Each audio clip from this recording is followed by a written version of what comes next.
주제가 북중러 대 한미일 이렇게 돼 있어서 저는 기조 강연으로 뭐를 말씀드리면 좋을지 생각을 해보다가 하나는 공산권이고 하나는 자유민주권입니다.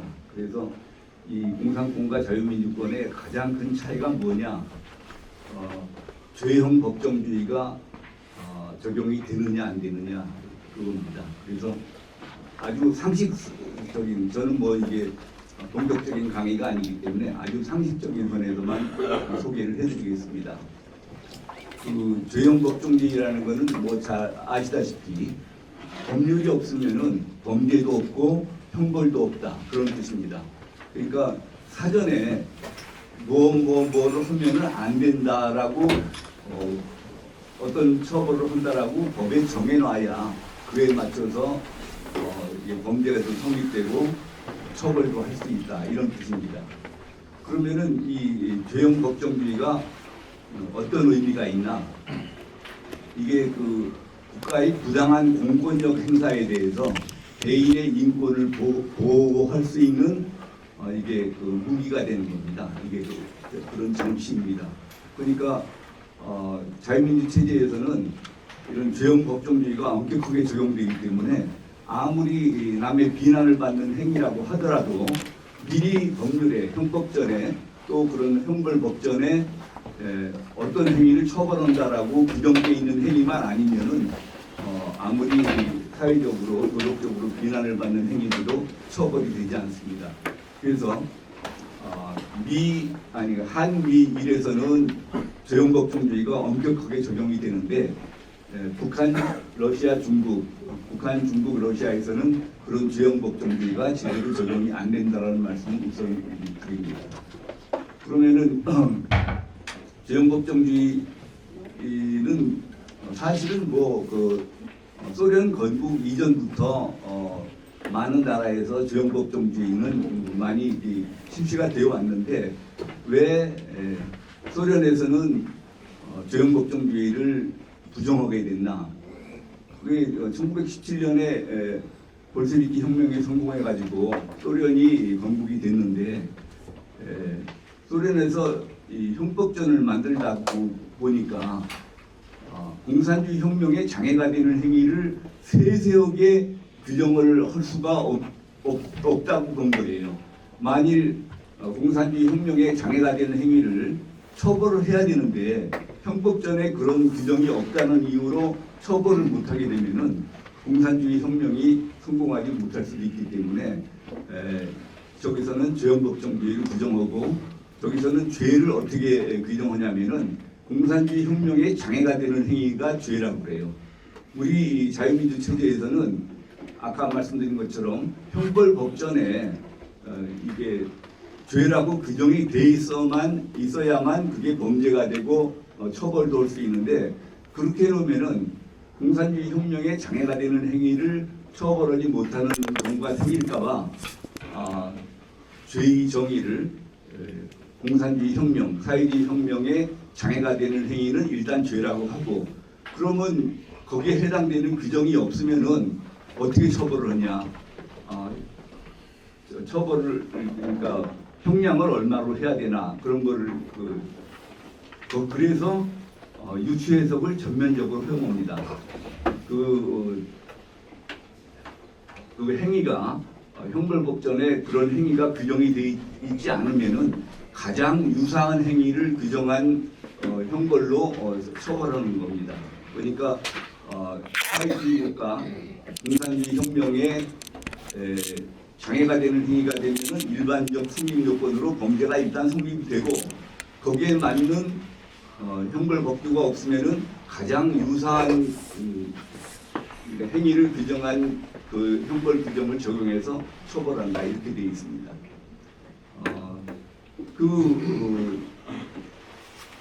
소련에서는 사실은 이제 1926년에 스탈린이 들어서면서 이제 죄형 법정주의를 부정한 이런 형법이 나오게 됐는데 이렇게 하다 보니까 전 세계적으로 죄형 법정주의가 지켜지지 않는다는 건 국민들이 얼마나 불안한 일입니까? 자기가 처벌될지 안 될지도 모르고 살다가 기분 나쁘면 갔다가 처벌하고 이렇게 되니까 그래서 이게 지금 세계적으로 이게 그 챔피언 일 아닙니까?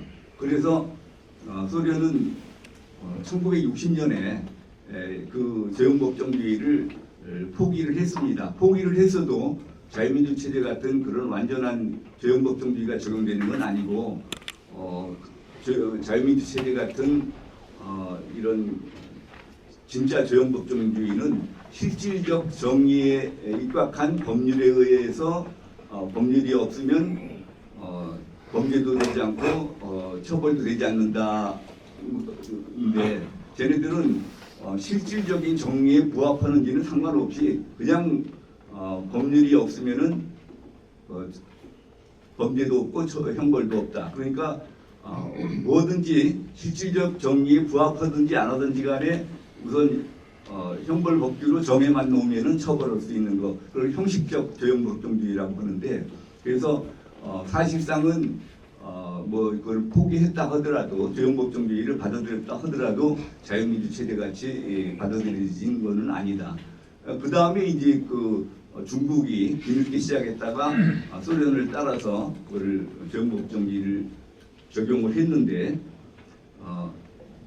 마지막까지 재형법정주의를 채택하지 않은 데가 알바니아하고 북한이 있다가 알바니아도 얼마 전에 오래전에 재형법정주의를 받아들이고 전 세계에서 유일하게 재형법정주의를 받아들이지 않는 체제는 북한 한 군데입니다.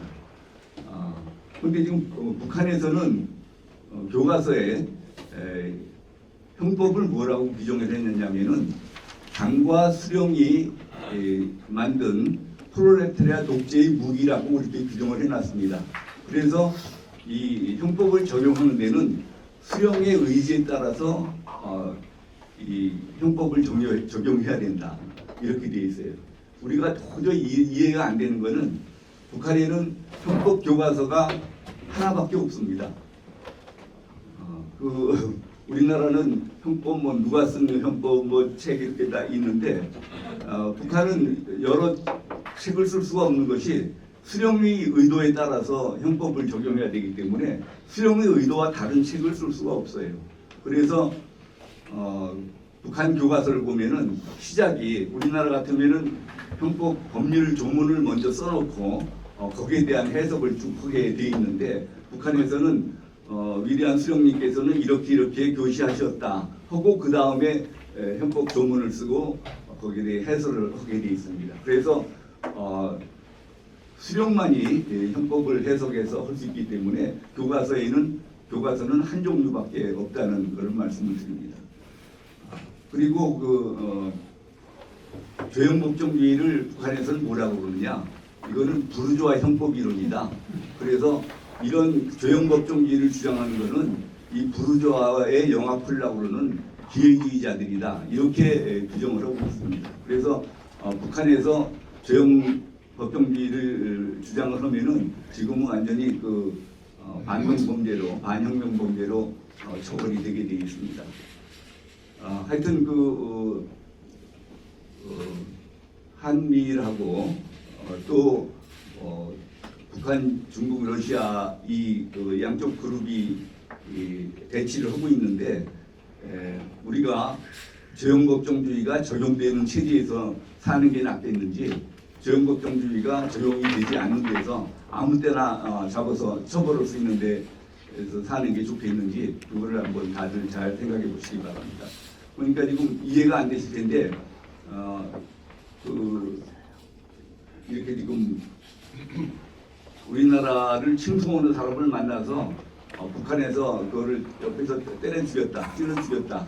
그거는 사회주의 혁명의 장애가 되는 행위가 아니기 때문에 사람을 죽였어도 그건 죄가 안 됩니다.